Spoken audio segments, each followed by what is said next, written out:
ಆರೋಪಿ ದರ್ಶನ್ಗೆ ಜೈಲಿನಲ್ಲಿ ಸೌಲಭ್ಯ ನೀಡಿದ ಆರೋಪದ ವಿಚಾರವಾಗಿ ಇದೀಗ ಜೈಲಿಗೆ ಖುದ್ದು ಜಡ್ಜ್ ಭೇಟಿಗೆ ಕೋರಿದಂತಹ ಅರ್ಜಿ ಆದೇಶ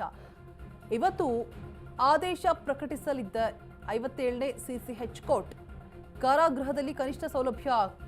ಕೊಟ್ಟಿಲ್ಲ ಅಂತ ಹೇಳಿಬಿಟ್ಟು ದೂರು ದಾಖಲಾಗಿರುವಂತದ್ದು ಹಾಸಿಗೆ ದಿಂಬು ಕೂಡ ಕೊಟ್ಟಿಲ್ಲ ಅಂತ ಹೇಳಿಬಿಟ್ಟು ಸೊ ಇವತ್ತು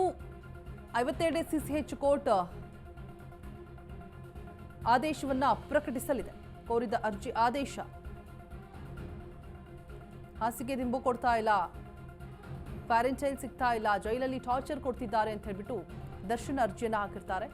ನ್ಯಾಯಾಧೀಶರೇ ಪರಿಶೀಲನೆ ನಡೆಸಬೇಕು ಅಂತ ಹೇಳಿಬಿಟ್ಟು ಕೂಡ ಹೇಳಿರ್ತಾರೆ ಅರ್ಜಿಯಲ್ಲಿ ಇನ್ನು ಜೈಲಿಗೆ ಜಡ್ಜ್ ಭೇಟಿ ಕೋರಿದ್ದ ಅರ್ಜಿ ಆದೇಶ ಇವತ್ತು ಪ್ರಕಟ ಆಗಲಿದೆ ಅನ್ನುವಂತಹ ಮಾಹಿತಿ ವಾದ ಪ್ರತಿವಾದವನ್ನು ಆಲಿಸಿ ತೀರ್ಪನ್ನ ಕಾಯ್ದಿರಿಸಿದ್ದ ಸೆಷನ್ಸ್ ಕೋರ್ಟ್ ಸೊ ಇವತ್ತು ಆದೇಶ ಹೊರಬೀಳಿದೆ ಆರೋಪಿ ದರ್ಶನ್ಗೆ ಜೈಲಿಗೆ ಖುದ್ದು ನ್ಯಾಯಾಧೀಶರೇ ಭೇಟಿಗೆ ಕೋರಿದ್ದ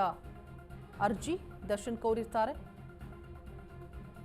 57ನೇ ಸಿಸಿಎಚ್ ಕೋರ್ಟ್ ಇವತ್ತು ಆದೇಶವನ್ನ ಪ್ರಕಟಿಸಲಿದೆ ಇನ್ನೊಂದು ಕಡೆ ಒಂದರ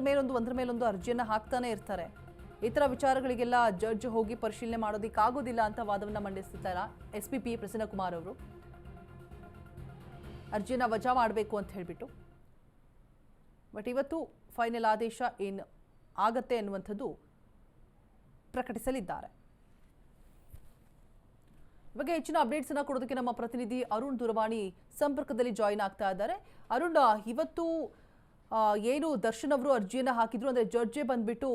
ಪರಿಶೀಲನೆ ಮಾಡಬೇಕು ನನಗೆ ಕೊಡಬೇಕಾದಂತಹ ಬೇಸಿಕ್ ಫೆಸಿಲಿಟೀಸ್ ಕೂಡ ಕೊಡ್ತಾ ಇಲ್ಲ ಹಾಸಿಗೆ ದಿಂಬ ಆಗಿರ್ಬೋದು ಹಾಗೆ ವಾಕ್ ಮಾಡೋ ಸ್ಥಳದಲ್ಲಿ ಕೂಡ ಕನಿಷ್ಠ ಪಕ್ಷ ಬಿಸಿಲು ಕೂಡ ಬೀಳ್ತಾ ಇಲ್ಲ ಆ ರೀತಿ ಪ್ಲೇಸಲ್ಲಿ ನನಗೆ ವಾಕ್ ಮಾಡೋದಕ್ಕೆ ಅವಕಾಶವನ್ನ ಕೊಟ್ಟಿದ್ದಾರೆ ದಯವಿಟ್ಟು ಬಂದು ಪರಿಶೀಲನೆ ಮಾಡಿ ಅಂತ ಹೇಳ್ಬಿಟ್ಟು ಅರ್ಜಿ ಹಾಕಿರ್ತಾರೆ ಸೊ ಅರ್ಜಿಯ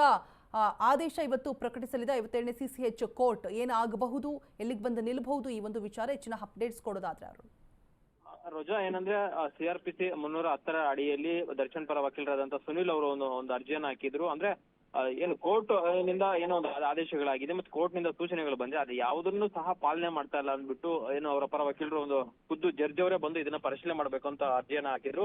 ಈ ಸಂಬಂಧವಾಗಿ ನಿನ್ನೆ ವಾದ ಪ್ರತಿವಾದವನ್ನ ಏನು ಎರಡು ಕಡೆನೂ ಸಹ ನ್ಯಾಯಾಲಯ ಆಲಿಸಿತ್ತು ಅಂದ್ರೆ ದರ್ಶನ್ ಅವರ ಪರವಾಗಿ ಸುನಿಲ್ ಅವರು ಸಹ ಬಂದು ವಾದವನ್ನ ಮಾಡಿದ್ರು ಮತ್ತೆ ಸರ್ಕಾರದ ಪರವಾಗಿ ಪ್ರಸನ್ನ ಕುಮಾರ್ ಅವರು ಸಹ ಬಂದು ವಾದವನ್ನ ಮಾಡಿದ್ರು ಅಂದ್ರೆ ಏನು ಇವ್ರು ಹಾಕಿರುವಂತಹ ಅರ್ಜಿಗಳೇನಿದೆ ಸೊ ಇದು ಪದೇ ಪದೇ ಒಂದು ಟೈಮ್ ಲ್ಯಾಗ್ ಮಾಡುವಂತ ಪರಿಸ್ಥಿತಿಯನ್ನ ತಂದುಬಿಡ್ತಾ ಇದ್ದಾರೆ ಮತ್ತೆ ಇವರು ಸುಖಾಸುಮ್ಮನೆ ಟೈಮ್ ಅನ್ನ ವೇಸ್ಟ್ ಮಾಡ್ತಾ ಇದ್ದಾರೆ ಮತ್ತೆ ಅರ್ಜಿಗಳು ಹಾಕೊಂಡು ದಿನ ಟ್ರಯಲ್ಗೆ ಏನು ಫಿಕ್ಸ್ ಮಾಡಬೇಕು ಅಂತ ಏನು ಹೇಳಿ ಸುಪ್ರೀಂ ಕೋರ್ಟ್ ಹೇಳಿದೆ ಆದ್ರೆ ಇವರು ದಿನ ಬೆಳಗ್ಗೆ ಬಂದು ಒಂದಲ್ಲ ಒಂದು ಅರ್ಜಿಗಳನ್ನ ಹಾಕ್ತಾ ಇರ್ತಾರೆ ಮತ್ತೆ ಒಂದಲ್ಲ ಒಂದು ಡಿಸ್ಚಾರ್ಜ್ ಅಪ್ಲಿಕೇಶನ್ ಗಳನ್ನ ಹಾಕ್ತಾ ಇದ್ದಾರೆ ಇದರಿಂದ ಸಮಯ ವ್ಯರ್ಥ ಆಗುತ್ತೆ ಮತ್ತೆ ಇದನ್ನ ಏನು ಅರ್ಜಿಯನ್ನ ವಜಾ ಮಾಡ್ಬೇಕು ಅಂತ ಹೇಳ್ಬಿಟ್ಟು ಪ್ರಸನ್ನ ಕುಮಾರ್ ಅವರು ವಾದವನ್ನ ಮಾಡಿದ್ರು ಮತ್ತೆ ಜೊತೆಗೆ ಏನಂದ್ರೆ ಸುನಿಲ್ ಅವರು ಸಹ ಹೇಳಿದ್ರು ಯಾಕಂದ್ರೆ ಖುದ್ದು ಏನೋ ಕೋರ್ಟ್ ಆದೇಶದ ಸಹ ಪಾಲನೆ ಮಾಡ್ತಾ ಇಲ್ಲ ಹಾಗಾಗಿ ನ್ಯಾಯಾಂಗ ನಿಂದನೆ ಏನು ಅರ್ಜಿಯನ್ನು ಸಹ ಒಂದು ಮನವಿ ನ್ಯಾಯಾಂಗ ನಿಂದನೆ ಅರ್ಜಿಯನ್ನ ಘೋಷಣೆ ಮಾಡಬೇಕು ಮತ್ತೆ ಅದನ್ನ ಹೈಕೋರ್ಟ್ಗೆ ರವಾನೆ ಮಾಡಬೇಕು ಅಂತ ಸಹ ಹೇಳಿದ್ರು ಹಾಗಾಗಿ ಏನು ಎರಡು ಕಡೆ ವಾದ ಮತ್ತೆ ಪ್ರತಿವಾದ ಆಲಿಸಿದಂತ ಕೋರ್ಟ್ ಏನು ಇವತ್ತು ಬೆಳಗ್ಗೆ ಅಥವಾ ಇಲ್ಲಾಂದ್ರೆ ಮಧ್ಯಾಹ್ನ ಒಂದು ಆದೇಶವನ್ನ ಪ್ರಕಟ ಮಾಡುತ್ತೆ ಯಾಕಂದ್ರೆ ಖುದ್ದು ಜೈಲಿಗೆ ಬಂದು ನ್ಯಾಯಾಧೀಶರು ಪರಿಶೀಲನೆ ಮಾಡಬಹುದು ಅಥವಾ ಏನು ಅವರು ಸಲ್ಲಿಸಿದಂತ ಏನು ಅರ್ಜಿ ಏನಿದೆ ಅದನ್ನ ವಜಾ ಮಾಡುತ್ತಾ ಏನು ಅನ್ನೋದನ್ನ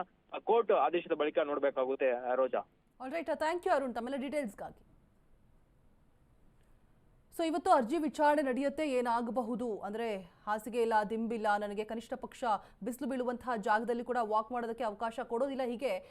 ಸಾಕಷ್ಟು ವಿಚಾರಗಳನ್ನ ಮುಂದಿಟ್ಕೊಂಡು ದರ್ಶನ್ ಅರ್ಜಿಯನ್ನ ಕೋರಿರ್ತಾರೆ ಹಾಗೆ ಟ್ರಯಲ್ ಡೇಟ್ ನಿಗದಿಪಡಿಸಿದ್ರು ಕೂಡ